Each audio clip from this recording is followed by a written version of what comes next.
Hey, Star Wars fans, welcome back to another episode from All Things Star Wars Considered.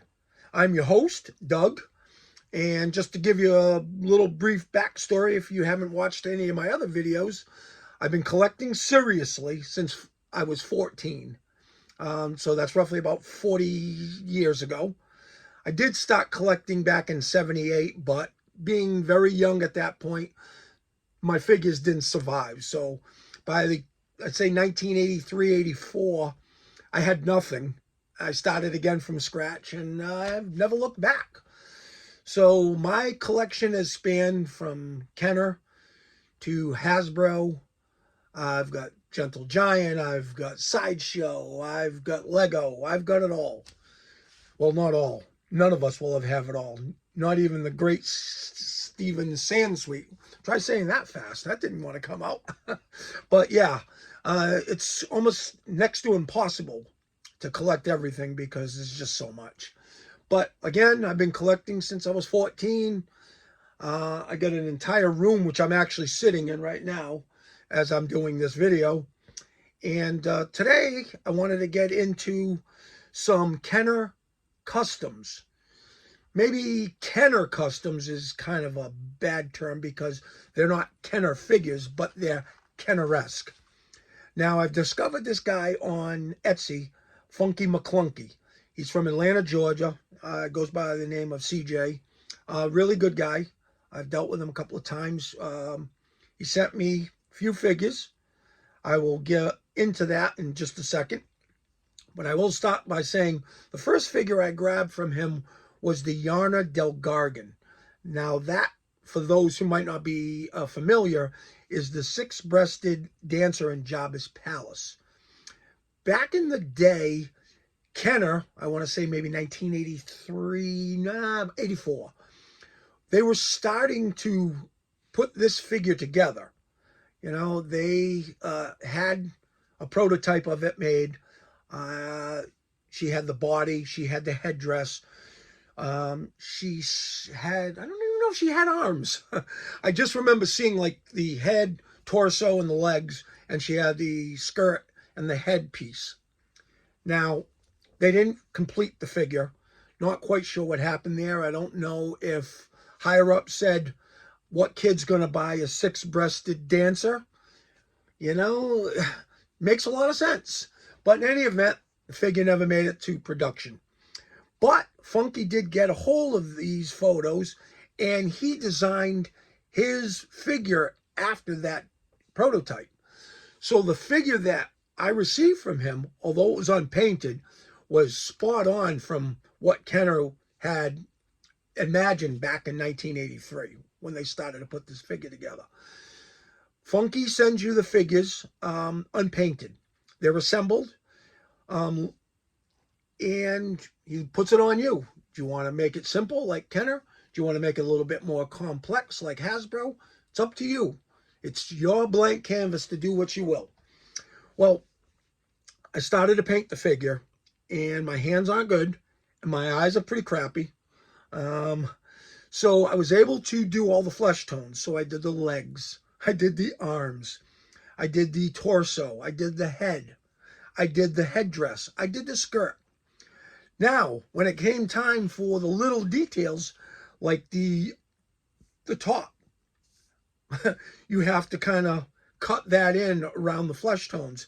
And I was getting the brown on the flesh. Then I went back and touched up the flesh and got the flesh tones on the brown. It turned into a disaster pretty quickly, and I realized I needed some divine intervention. So I reached out to my buddy George, and George has been doing a lot of Kenner custom figures for me for the past couple of years. He's really, really gotten good at it. So I reached out to him, and sure enough, he was willing to take on the project. And in a day, he got the figure back to me. Now, he was able to do the brassiere. He was able to do the face. He was able to do the eyeshadow or whatever it is, the eye makeup, which was like red triangles. He did the lips, and he did like a wash around the face. As a matter of fact, why am I telling you this? I have the figure. Why am I wasting time explaining it when I can let the figure do the talking for you. Now, here's Yarna. Now, hey, look at, I painted the arms. Wow, I did a great job. One color. George did the top. You notice how there's different colors? There's like a light brown. There's like a chocolate brown. Look at the face. Look at the eye makeup. He got the lips. He got that whitewash around the cheeks, below the eyes. I mean, this figure is fantastic. This figure looks great in a Kenner display. I'm very happy with it. So let's get her out of the frame now. Okay, so now I'm sold on Funky. Or at least based on that figure, I mean, I'm like, yeah, I'm figuring the next wave of figures or whatever I purchase next is going to be another good choice.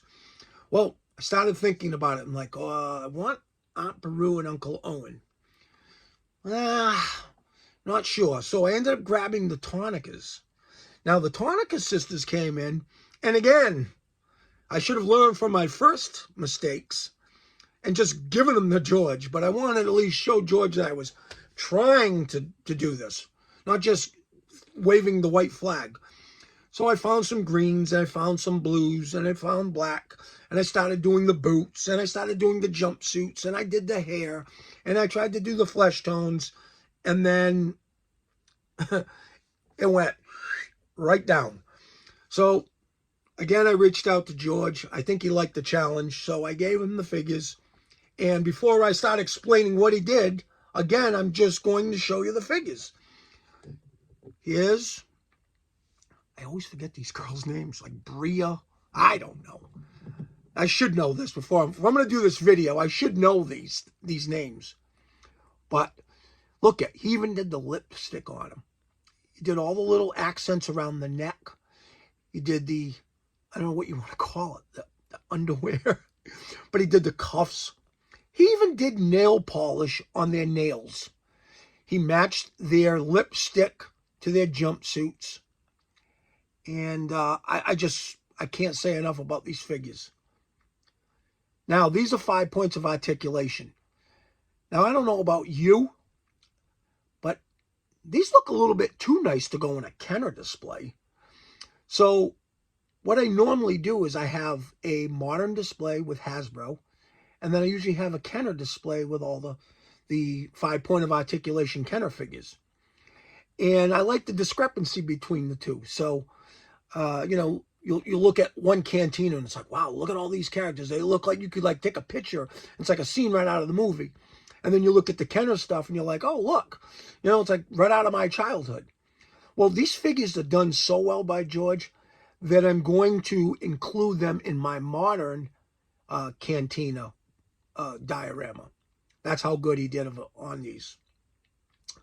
So, let's put these down. So I probably will be getting more funky stuff, but for right now, that's what I do have.